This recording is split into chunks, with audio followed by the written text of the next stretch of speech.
Hi, I'm Tanya. Thanks for joining me. Today we're going to talk about transitioning your dog off those stinky pee pads and onto the grass. And if you're new to my channel, don't forget to subscribe, hit that bell icon, and you'll be notified every time I upload a new video.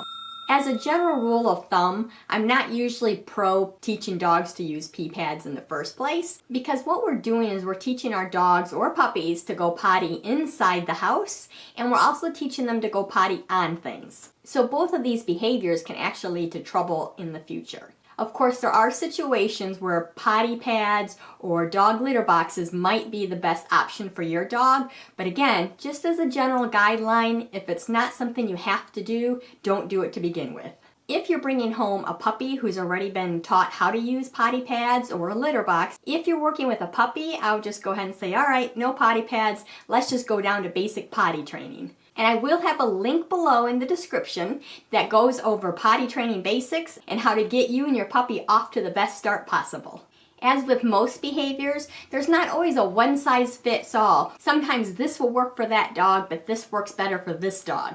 So I'm just going to offer some suggestions, give them a whirl, and see what happens. Even with an adult dog who's been using potty pads successfully for years, if you treat that adult dog like a puppy and go straight to my puppy potty training video, you might not need to take the next steps. You can just toss out those potty pads and go straight to puppy management and lots of puppy potty breaks. But sometimes our adult dogs only want to potty on the potty pad, kind of like when we see toilets. We might not want to go outside in the woods. We might need some extra encouragement if that's the case.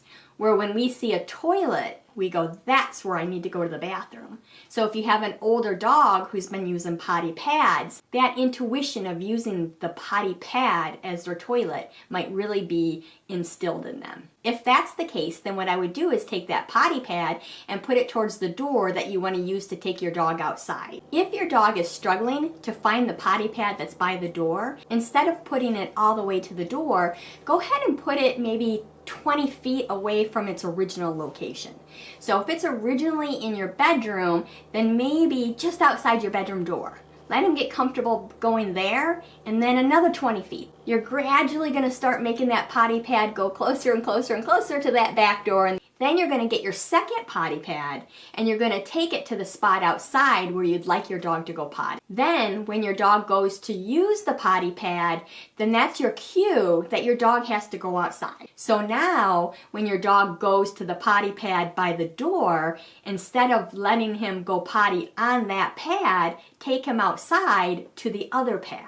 So he's going to think about that potty pad that's by the door and head that way, and you're going to attach his leash and take him outside to the new potty pad.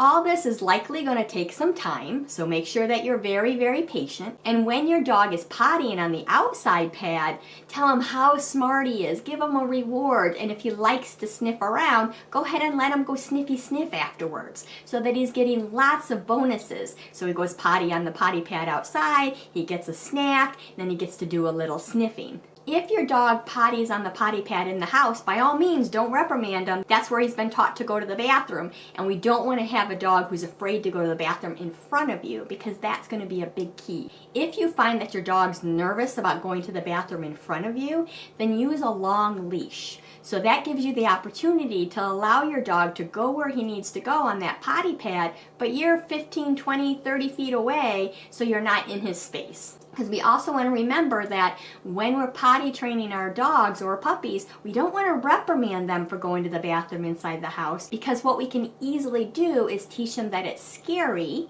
to go to the bathroom in front of us. Instead, if your dog or puppy goes to the bathroom in a spot you would rather him not, just, scoop him up, take him to the spot you wanted him to go in. Once your dog is starting to get the hang of it and we're starting to get some good potties outside on the potty pad, then what you're going to do is you're going to start shrinking that potty pad. So if it's this big and we're having success, start cutting it down so that it's this big, this big, this big, until eventually, poof, it's gone. I would also recommend adding a potty cue, meaning teaching your dog to pee and poo on cue. So if I take Dexter outside and I tell him, Dexter, go break, that tells his little mind, oh, I should go ahead and go pee. And so you'll see him kind of like, looking around, and does a sniff or two, and then he'll lift his leg and pee. And if you want to learn how to do that, check the description below. I'll put a link to that video as well. Some final thoughts is you want to remember to be consistent and patient, especially if your dog's been consistently pottying on potty pads for many years. Again, like us seeing a toilet, that change is going to take time. Don't get frustrated.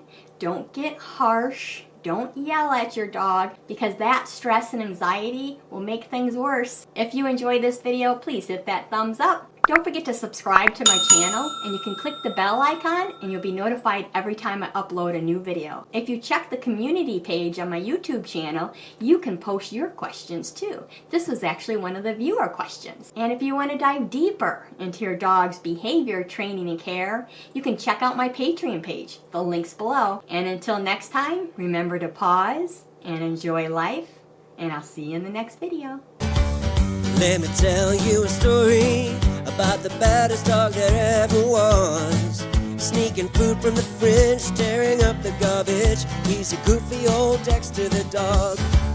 He's a bad Dexter the dog, the baddest pup that there ever was.